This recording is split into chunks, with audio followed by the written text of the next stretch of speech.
welcome back. We are here with Suzie, who is in charge of our adult formation. She's been with us for a few years, and she's here to share with us her story and have a nice little conversation. So, Suzie, can you tell us briefly what your story is, your encounter with Christ? Like most people in my generation, I don't feel like maybe we didn't get the best formation if we weren't in a large parish or something like that. And I grew up in a very small town and honestly did not feel like I got a whole lot of formation. But I do know, looking back over my life, that God was with me at every step, everywhere I went, everything I did. But I think too that sometimes in order to know that you have to look back. And I'm not someone who likes to look backwards. I just plow forward completely. My major conversion, or recommittal, or um, as Jeff Cavins likes to call it, his reversion. I never left the church. He left the church. I never left the church. Matter of fact, it was one of those situations when my husband might say, "Let's try a different church for a while." I'm like, no, I'm Catholic, and if you want to go to a Baptist church, then or any other church, then we can go. But I'm Catholic, and I'm not. It won't be a regular thing. Um, so I never left the church, even when I wasn't consistent in my attendance. The real conversion happened after he passed. My family had been here for like 2 weeks. I spent a lot of time with a bottle. Matter of fact, when we would run out of wine at the house, then my brother-in-law was running to the liquor store just to keep me saturated. I think. Love him to death for that, but I think I drank a lot. I know I drank a lot and went from coffee to wine for several weeks, 2 weeks. And then after they all left, I decided that my life could go in one of two directions and said, okay, I'm going to go to church every holy day of obligation, every Sunday for a year. I'll go for a year. I missed Christmas because that was hard. And I missed one other day that year because I was sick. At least for the first 3, 4, 5 months. Whenever I would come, I would just cry the whole time. Like, I don't know why I'm here. And I remember shortly after I had made that commitment, my I was trying to decide one of Jay's daughters from a previous relationship. I'd never met her, and we had planned to go see her that next summer. She had reached out to me um, after I posted it on Facebook that he had passed, and I asked if I could still come that next summer. And I was in church one morning before the rosary started, and um, we talk about how God speaks to us in different ways, and that morning he was shouting at me. I swear everybody in the church could have heard his voice, and it was so weird because it was "Go see Darcy now." And I looked around, and nobody else had reacted to this very loud voice. I'm like, well, that was weird. That was weird. That's just odd. And then I heard it again.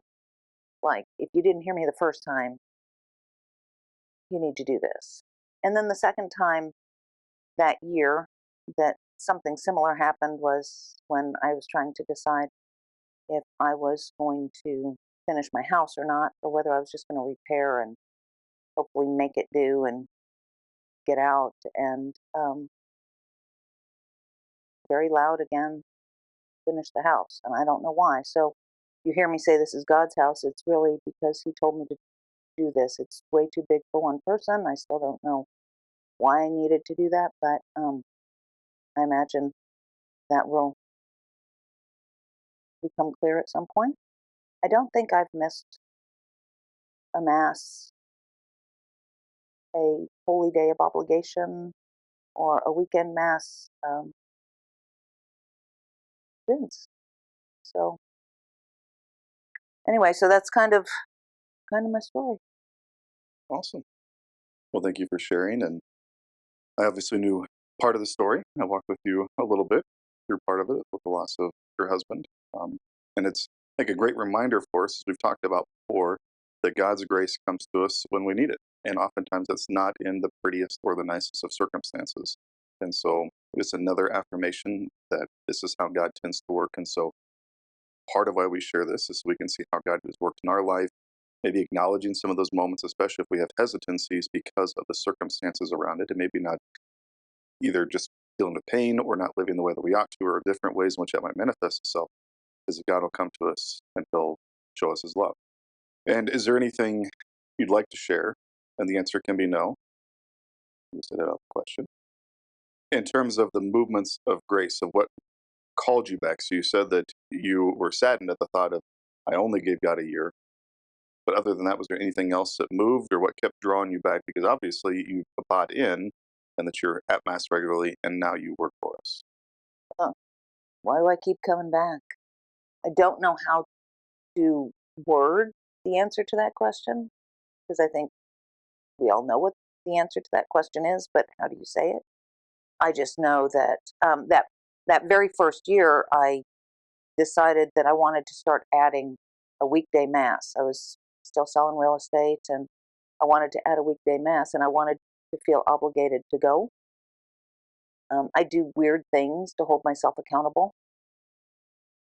Um, I've never had an accountability partner that held me as accountable.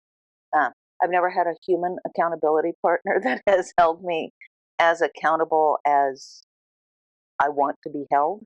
And so I just I did a mass intentions for I think one mass a week for a year. And sometimes it didn't fall like that. Sometimes it fell two masses one week and one another. But I thought, well, okay, I'm going to go ahead and just add this to my routine. And I think most of them were on Wednesdays or Thursdays. And so I just started doing one mass a week. And then I really enjoyed how my day would go when I would go to mass. And so I just started increasing that.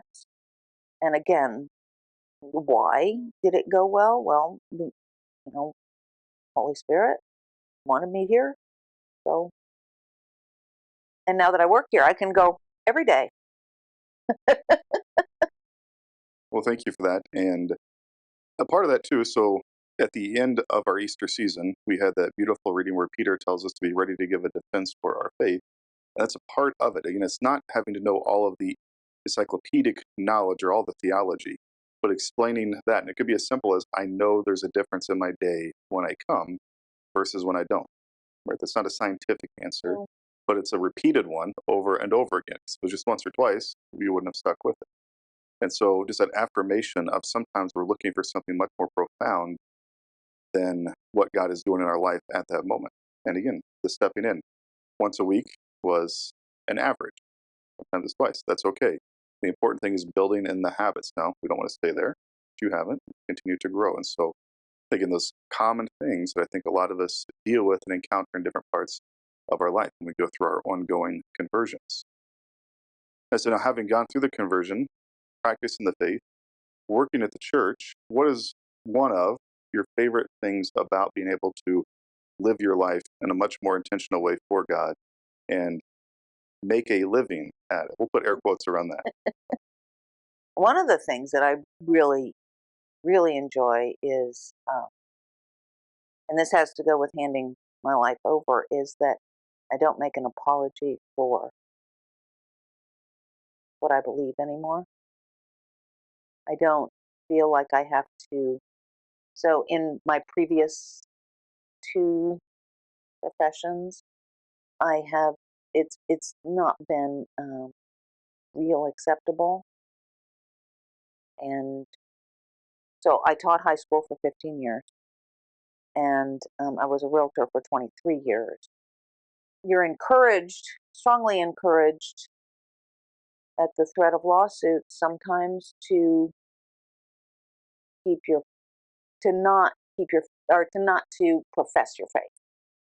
or to keep your faith hidden. Now that I'm here, I don't have to do that, and I don't feel the pressure to do that. I never did it extremely well when I was doing those two things, but it was always in the back of my mind, you could get sued for this. You could lose everything. You could lose everything you paid for. And those nagging thoughts keep you a little bit silent. So I really admire those people who really don't keep it hidden when they work out in the world with in a very litigious society. But especially when I became a one income family that had built a life based on a two-income family. So that's one of the things that I truly love about being able to work here, is that now I truly don't have to, and I can look back and go, well, you didn't really have to. You just were afraid. And had I leaned into my faith more during those years, I might not have been as afraid. Because I think the Spirit protects people who are unafraid. A certain kind of protection. Because sometimes that protection still leads to the cross, but Well, yeah, protection of yes. soul for sure.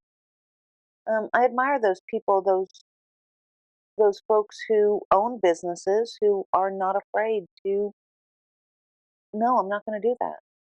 Sorry, I'll give you a referral to somebody else, but I'm not going to do it. Knowing that those people walked in the door trying to get them to do that, to say no, and with the purpose of taking them to court. I admire those people. As somebody who's walked with people, because you've been on staff 3-ish years, 3-ish years. so not always great at remembering exactly how long things are, but Well, okay, so right before, the only reason I remember it's 3-ish years, because yesterday on my photos that popped up said 3 years ago yesterday, Pat and I went up to Gower, Missouri, and I knew that that was close to the end of my not working here. maybe a little intercession from Sister Wilhelmina. Could have been. Um, but as somebody who's been walking very intentionally with some of our parishioners for 3 years, what piece of advice would you have for those who are watching at home or wherever you're watching that aren't fully bought in?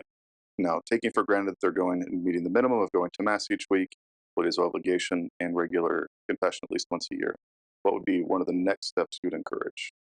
I think that, the more you know, the more you understand, the more deeply you can fall in love. I think the back of the sweatshirt, the cafe sweatshirt says knowledge or faith seeks understanding.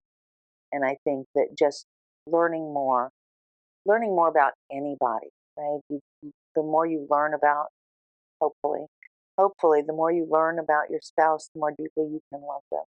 And I think that knowing whether you're doing reading on your own, or Bible studies on your own, or with a group, or reading the catechism, doing the Bible in a year, doing the catechism in a year, listening to good podcasts, whatever, the more you can learn about the church, the faith, and Christ, the more you will fall deeply in love with him, and the more you will want to do for him, which will benefit you as a person.